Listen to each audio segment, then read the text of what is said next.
Hedgerowshire Limited Broadcasting Megacorp.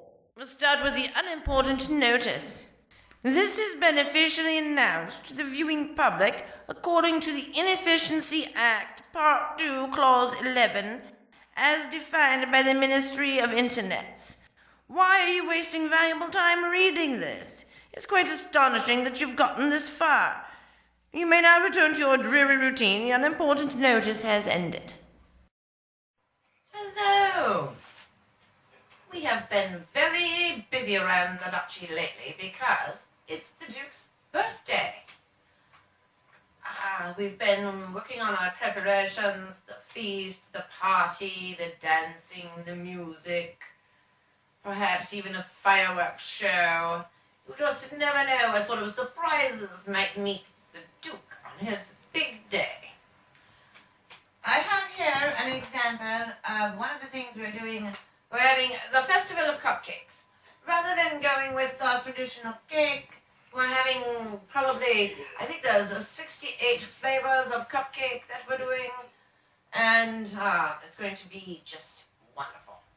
I imagine the Duke will try all 68 flavors at some point. I fully expect he will. And the good thing is, sometimes I also get gifts on the Duke's birthday. I'm not quite sure why, but I'm not going to question it. For instance, I got this lovely pair of socks, and they say the Duchess of Sassy Town on them. I mean, it's so funny. That quite cracks me up. I just love these socks. Any type of a gift like that just really makes my day. It's almost like it's my birthday and not the Duke's. I also received a nice little legal marijuana gift, which was very much appreciated. All ready for the old wake and bake ceremony in the morning.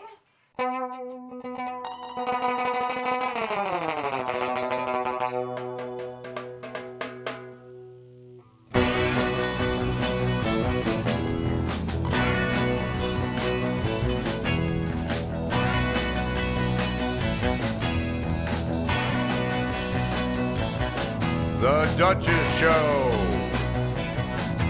starring the Duchess of Hedgerowshire. The Duchess Show is filmed before a well-behaved studio audience. Unleash the hounds. The Admiral's out at sea right now. Send for Mims and the turnip basket. It's time to feed the baby hippo. You know, the Duke really objects to the hounds pissing around the cast, and I really can't stand listening to any more of his whinging.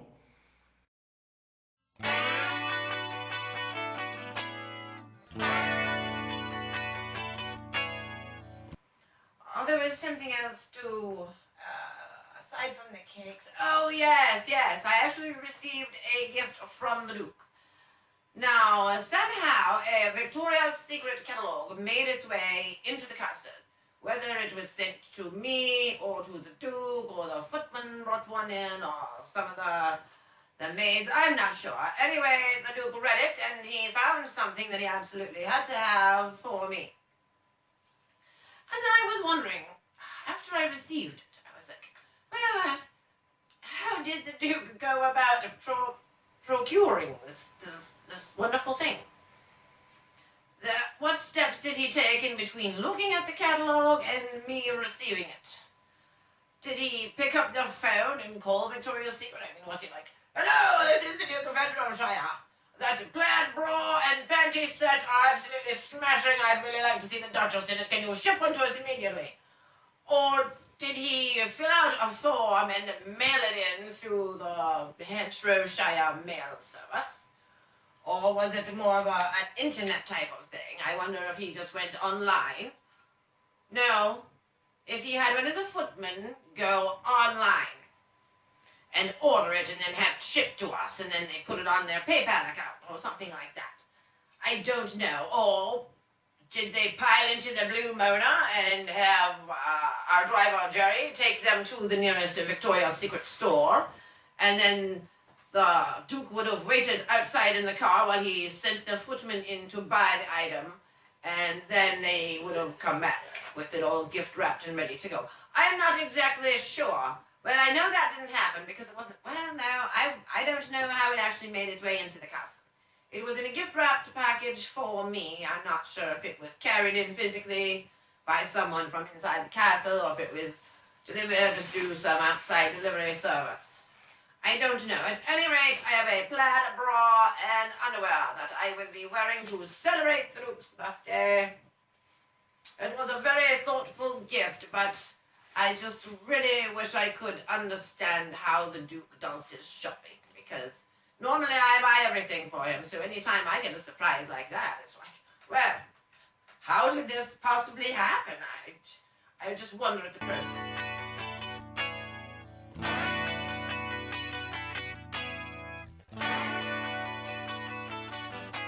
Anyway, it's time for our book review. And I don't know about where you are, but around here, outside the duchy, everyone's getting ready for Christmas. We do have a Christmas in the duchy, but it's rather a small holiday, not nearly as important as the solstice. The solstice is a huge party, and it's gold candles, and there will be evergreens, and mistletoe, holly, pine, all those wonderful, smelly good things. And some sort of very delicious food, and then I'll be staying up and burning candles, and probably Lady Rowan will grace us with some holiday tunes, and perhaps a concert on her bells. She's a very accomplished bell player. We really enjoy listening to her. At any rate, one thing that people really just traditionally have always loved at this time of the year, aside from animated specials, of course, would be the classic Charles Dickens tale, A Christmas Carol. Now, it has always been a tradition in Victorian times in England to tell ghost stories on Christmas Eve, which is why there are ghosts in the story. I always loved the ghosts because, as a child, Halloween was always my favorite holiday, and it continues on as an adult, and anytime there's some sort of Halloween element, you know, it's like Jack Skellington escaped just for a little while and added some certain wonderful things for us to enjoy at Christmas time. And this is one of them, all those ghosts. The ghost of Christmas past was very gentle ghost, and rather, you know, 2020 is perfect. Hindsight is 2020 type of. What is that thing they say when you're looking at the past from your point of view of everything you know now? Anyway, it's all about that. And then there's the ghost of Christmas Present, who seems to be a rather jolly fellow in a green robe, and there's all sorts of feasting and dancing, and then he goes to the dark side of all the people who don't have anything. And then you get to the ghost of Christmas Future, which is very bleak for Scrooge indeed. Ebenezer Scrooge, the main character of this Charles Dickens story. We all know that. I'm not spoiling anything for anyone now. I guess the one thing that particularly scared me as a child was when Scrooge had his initial visit from the ghost of his dead partner, Jacob Marley. You know, when you see the movie on TV and they have the rag that goes up and it's tied around his head, and he's always got that on, and you always think, well, must be he has a lot of jowls, and he's just trying to hide his jowls and tie them up and tighten them a little bit. Maybe he's trying to, you know, maybe he's got some sort of a sweat thing going on, like they do with horses that are real heavy through the jowls. They use the sweat to swoop, you know, they sweat and it slims them right down through a heavy throat latch. So perhaps I always thought, well, that's maybe what Marley was doing. But it turns out, no.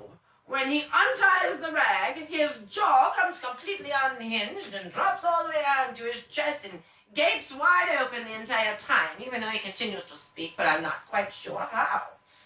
But it's so Victorian, because it's like all those hideous Victorian diseases they used to have. I mean, You think about that, and immediately the mind goes to Fossy Jaw.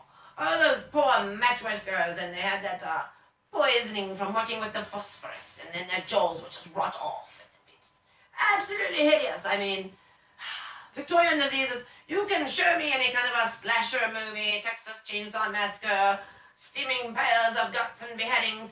Nothing is as horrifying as Victorian diseases. I recently saw a show where they depicted a prisoner in an insane asylum, and he had these syphilitic carbuncles, just these huge, like there was zits that were on top of boils, on top of these welts on his head. It was like if acne could turn into Godzilla in some way. And that was the way this man's face looked. And it's like quite common back in Victorian times for syphilis sufferers to have these things, hideous, disforming zit things on their faces. I just can't, we all think, oh, Victorian times, and I always think immediately of the pre-Raphaelites and everything was so beautiful. But if all of the Victorian era was like a Victorian painting, or a pre-Raphaelite painting, well, that would be one thing. It would be a very good time indeed. You'd actually want to go back and live in those times. But no, all of the Victorian era was not like a pre-Raphaelite painting. A lot of it was like those movies with the hideous Victorian diseases. Luckily, most of them are gone now. Apparently, Tiny Tim had one. Oh, yes, getting back to the story, there's a little Topton here named Tiny Tim, and he had one of those Victorian diseases, possibly rickets, or maybe it was some sort of, who knows, some sort of birth defect because no one had proper nutrition and they were all breathing in all these sulfuric acid fumes from all the coal smoke in the air, and everything was very grimy and grotty. Which is one reason why it's wonderful that we don't have coal fires anymore. Although I do love the smell of wood smoke. You just can't do better than that. Perhaps a nice applewood fire smells best, although the white birch logs always look very, very pretty on the hearth. I imagine they did that a lot in Victorian times when Dickens wrote this book as well. So that is my review of A Christmas Carol. Fabulous holiday read. I highly recommend it. Give it 4 stars because the ghosts were amazing. You'll rarely find any type of Christmas story that's as scary as this one. So, 4 stars. Good show. The Duchess Show is brought to you by the United Biscuit Company, the makers of Twiglet, and Classic Tipton Sales, and Epona Bloodstock Agency.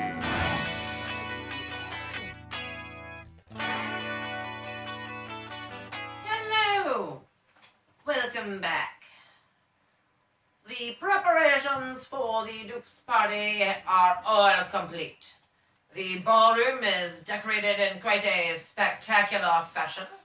We have used a plaid theme this year, which the Duke would really be pleased with. We've used his own family tartan as the basis of it. The band is arriving. His good friend Glen will be playing bass in the castle band tonight. We will have various members of our regular castle band. Jeff will be playing drums. Jeff, our footman. We'll have a couple other guest drummers, and the Duke, of course, will play guitar for one set. And I have a very dear old friend who will be showing up to play guitar for the rest of the time. I'm not allowed to mention his name, contractual obligations, etc., etc. Anyway, we all expect to have a very fine time. It's going to be some excellent music. The feast, we have prepared a haggis, which is one of the Duke's absolute favorites. That is going out on the buffet next to the taco bar. We really couldn't have a birthday party without the haggis, so even though it doesn't really go with the taco bar theme, it kind of does, because it's all part of the Duke's favorite foods. And, I mean, people eat fish tacos, so I don't see why there's no reason they can't try a haggis taco, as far as I'm concerned. We're not serving fish tacos, so if you're disappointed in that, I would recommend trying the haggis taco as an alternative. The cupcake forest is all set up in the cupcake room. We've set aside a different room, separate from the regular buffet, because it's a very elaborate cupcake forest in there. It's like something you would see in some sort of elaborate opera set. Like a confectionery shop gone crazy. Like the first room all the children visit in Willy Wonka's factory in the movie, where everything is made of candy. It kind of resembles that, but not everything, of course, is edible. Just the cupcakes. But there are a lot of very shiny decorations and a lot of lights, and it looks very, very pretty, and my definite appreciations going out to the staff who decorated it. I could not have done better myself.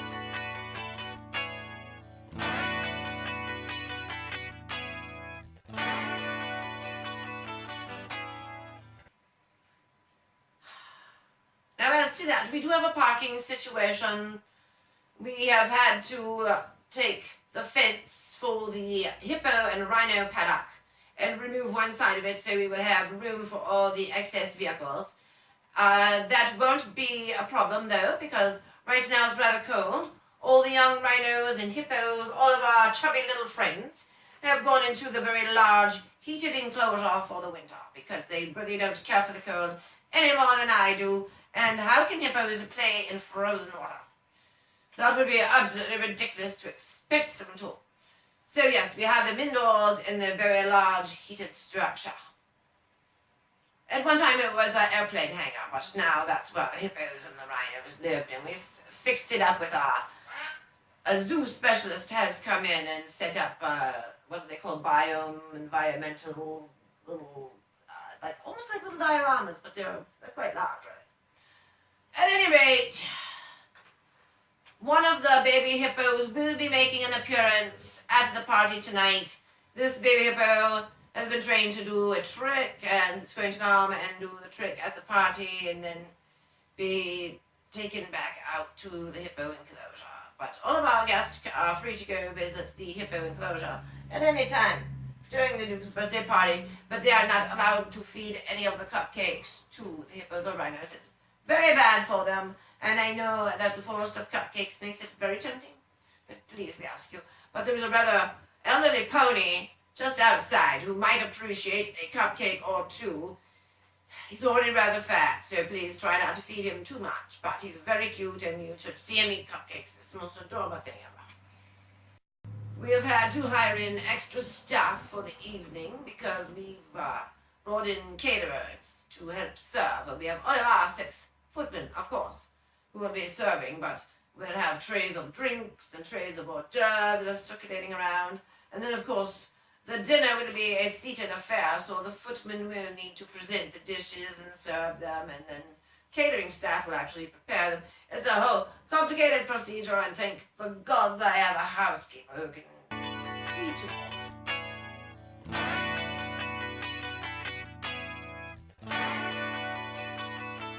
Now, there was something else we needed to address.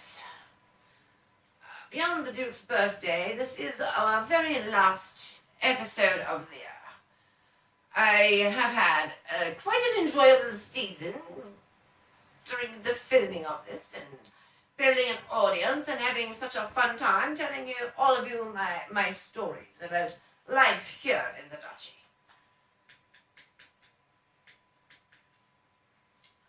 We do have plans for a second season. If any of you are interested in seeing anything in particular, go ahead and place it in the comments. Any requests you may have for season 2, especially book reviews, because I do intend to continue on with that portion of the show on a regular basis, because I do love to read. I love books. And I hope all of you do too, and I hope you're going to make a lot of great suggestions of books we can read and review together during the show. The Duke will possibly be writing some more original music for the show for season 2, and we will see where that goes. And we will also be filming a new sequence for the titles.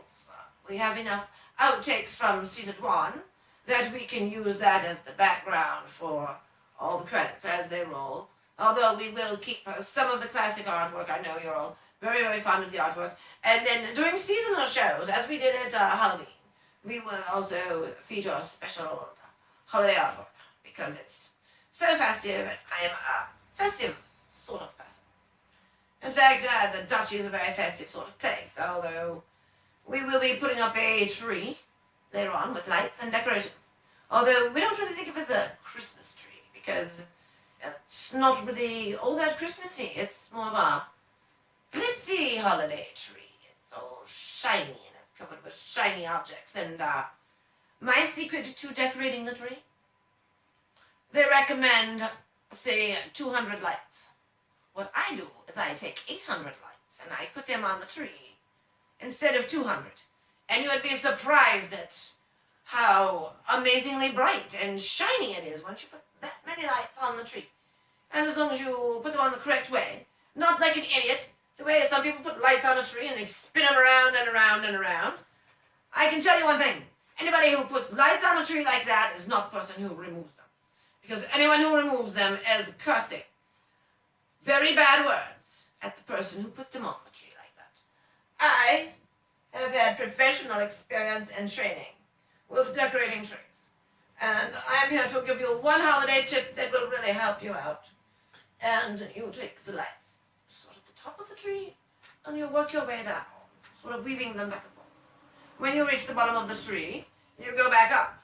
And then, when it's time to remove the lights from the tree, all you have to do is go whoop, and they pull right off. And then you're not struggling with them for hours, having them all tangled up like complete shit, the way some people do.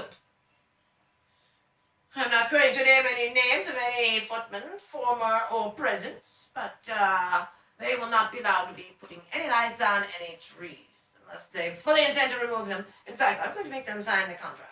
If they're going to put any lights on any trees, they will be contractually obligated to remove those lights themselves. That will teach them. At any rate, I'm doing all the decorating inside the castle. And I shall be doing it later. Perhaps we'll film some of it and throw it in, but I probably shouldn't do it right now because I've been into the Duke's birthday punch. Have I ever told you about the birthday punch? Well, it's highly potent. What we do is we take pineapple juice and some of that frozen lemonade concentrate, ginger ale, and then we take what is basically, what do they call it? Grain alcohol? Yes, Everclear, I think, is the name of it. Anyway, we put in a whole bunch of that, but you would never taste it as long as there's enough pineapple and lemon. Completely overpowers it, and then the ginger ale makes it all fizzy, and it's just the most delicious thing. And once you've had a couple of glasses of that, you're feeling quite jolly. Ready for a birthday party and a cupcake forest. All sorts of things.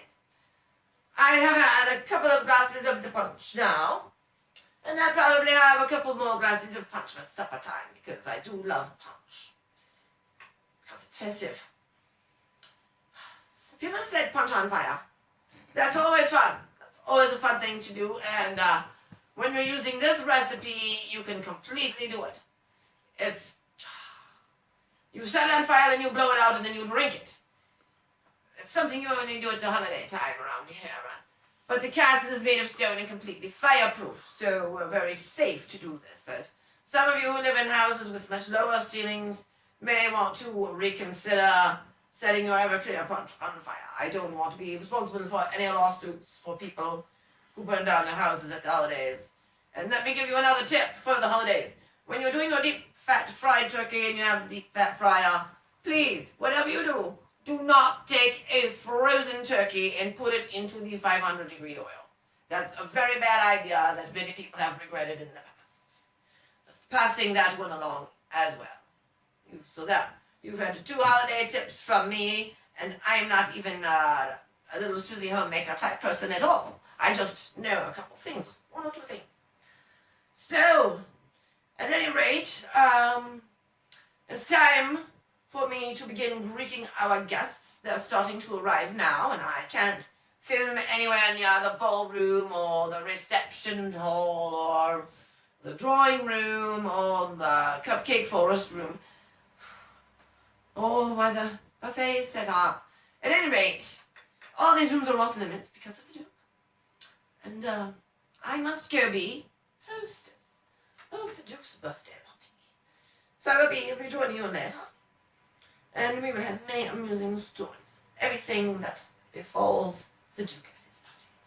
And many amazing stories of things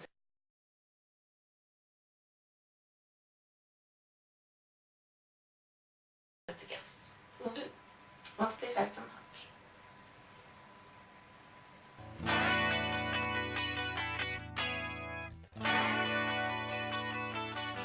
Very, very early in the morning, and I'm rather confused about the time. Because I'm in my underwear and I've had punch, so I do know that breakfast will be coming soon. Hello. We've had the Duke's party and it was a huge success. The band was amazing and the punch was very tasty and Haggis tacos are not as bad as you might think they would be, and anyway, sometimes someone might dare you to eat one and then you show them a thing or two and you eat Haggis taco. But it's not as bad as you thought.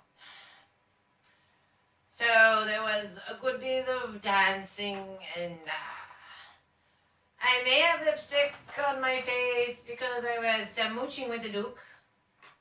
And this was a very large flowing plan. I'm quite sure it was the Duke. At any rate, the dance classes we've been going to totally paid off. And the Duke appears to have danced me right out of my clothes. I do have this nice, it's fur. It's very cold in the castle right now. And this is a very good thing. It's coming in rather handy. I think the footmen are getting me some more punch right now, which will very much help with the cold problem.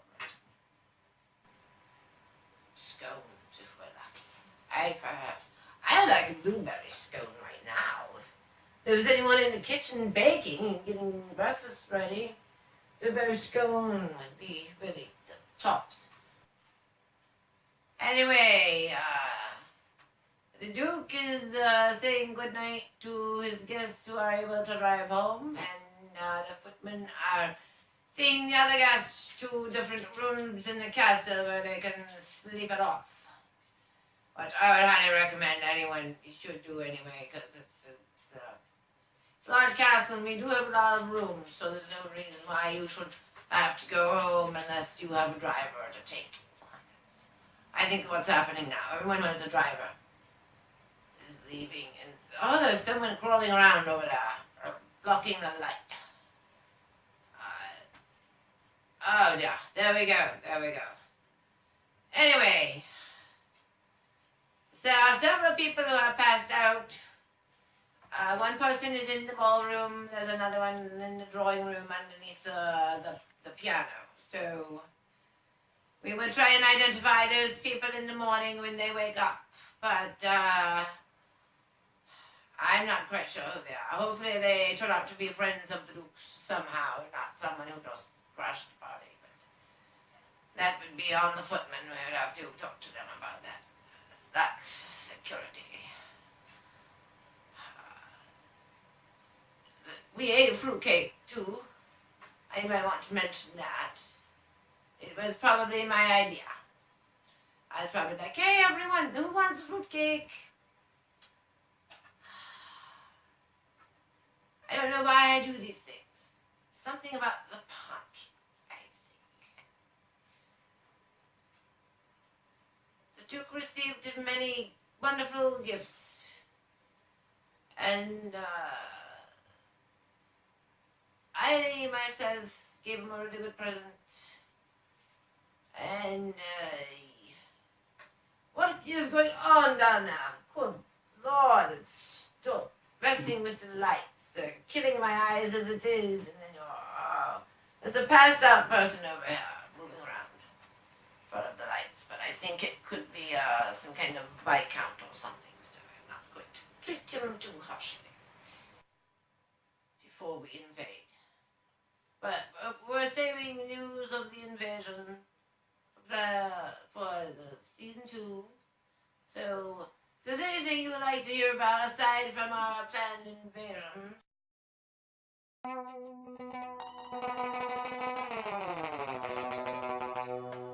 it's too bad we can't all get together and make soup. And we could make soup and talk about it. Those would be mostly people who have drivers to drive them. Everyone else is staying in the castle tonight.